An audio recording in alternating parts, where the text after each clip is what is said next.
my video for today, which is dated the 17th. I've noticed that the last few days I've made errors in the dating. I've dated it on the actual date that I was making the video instead of the next day, which is the way I want it to be. Anyway, that for November 17th, the video is Help and Healing on the Spiritual Path. For the past 2 evenings, I have attended the Bruno Gröning Circle of Friends introductory meetings led by 2 medical doctors from Europe. Bruno left his body back in 1959, but he promised he would still help those who asked for help and healing. The Circle of Friends was started 10 years later by Grete Häusler. I hope I'm pronouncing that right. And it now has chapters in over 100 countries. I was introduced to this group earlier in the year and have attended meetings locally since then. The local group, like the international organization, has people from several countries and religious backgrounds. It is based on love, not dogma. Of course, I like that approach, as those who listen to my videos already know. The testimony of those who have experienced it firsthand are amazing, including the 80-plus-year-old lady who hosts the local group. When I met her earlier in the year, she was using a walker. Not anymore. She is an amazing woman and an ironclad witness for the miracle work of this unique German man who came on the scene after World War II. Indeed, in English, you don't put 2 dots over the top of vowels and stuff like that. And so that's why I went online, so that I would properly have it the way that it's supposed to be in the language of the people of Bruno's language, which of course is, he's German, and some of the people are Swiss and Austrian and stuff like that. Actually, the Bruno Gröning Circle of Friends, as I said, is over 100 different countries now. And of all religions, the video that they shows pictures of the groups around the world, in Jerusalem and in Latin America and over in Asia, and of course across Europe and North America and Australia. It covers all the continents, except I don't think it's had anything to do with Antarctica. But other than that, it covered the rest of the continents.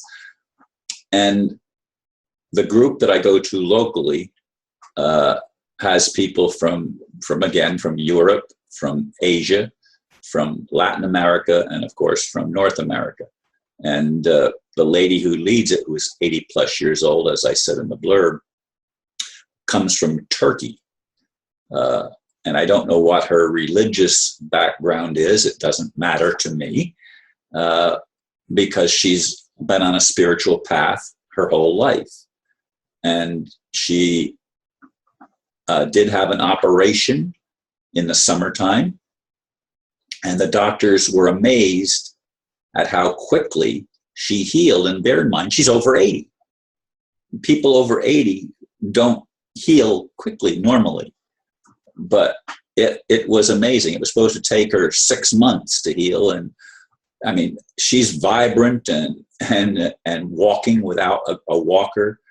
I mean, it's a visible, living testimony of the healing powers that she attributes to Bruno. Now, I want to say something about this, because so many Christians, including one of the ladies that was just at this group the last couple of nights, even though she came the second night, even though some of her friends told her, don't go back, but she went back anyway, because she's part of the brainwashing that Jesus is the only mediator. And if you do it by someone else, you're a scam artist, or you're falling for some kind of a what's the word, cult.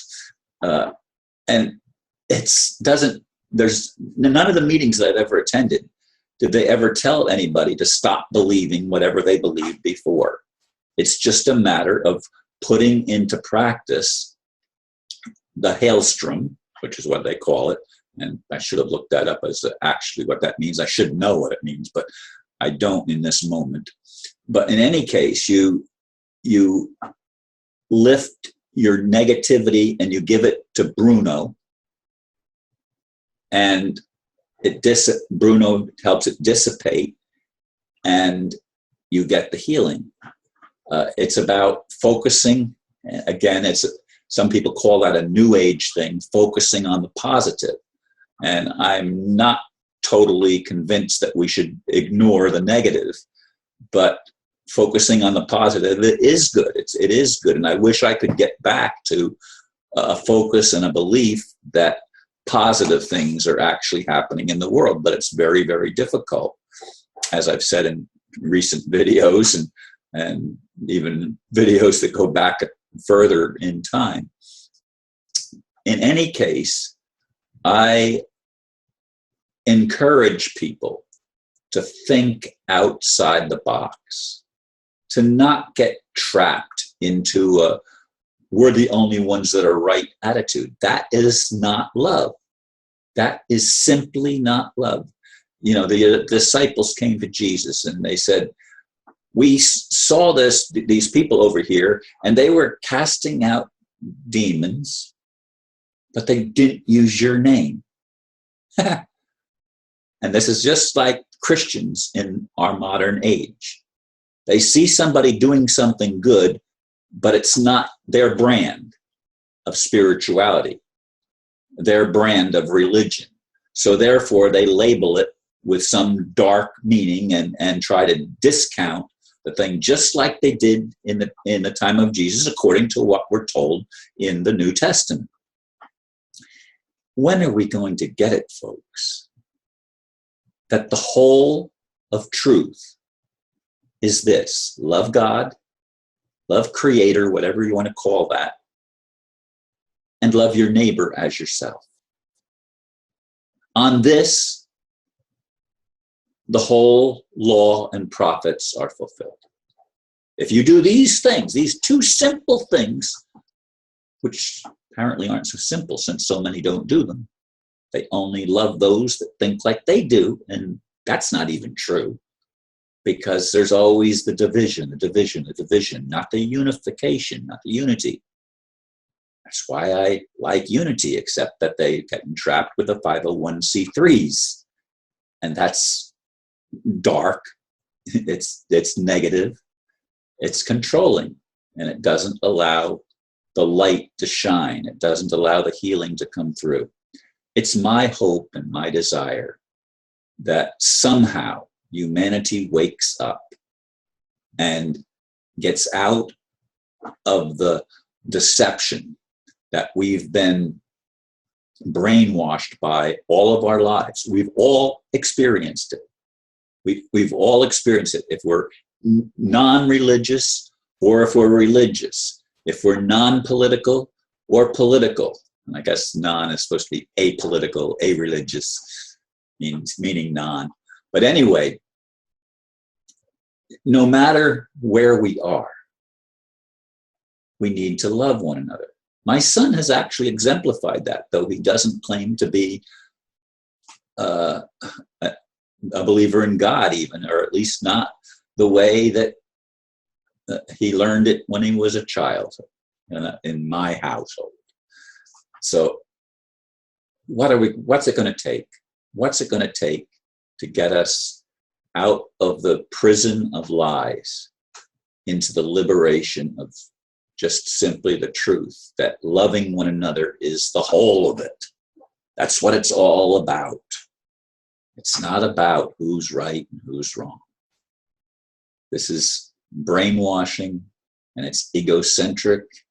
We need to lay aside our ego and allow ourself, the true self, the spiritual self, to become the motivator and the leader in our reality and in our daily lives. This is my hope and prayer for humanity, that somehow we will have this awakening and we will get on the path of help and healing. And it's a spiritual path of awakening. Thank you for listening, and namaste.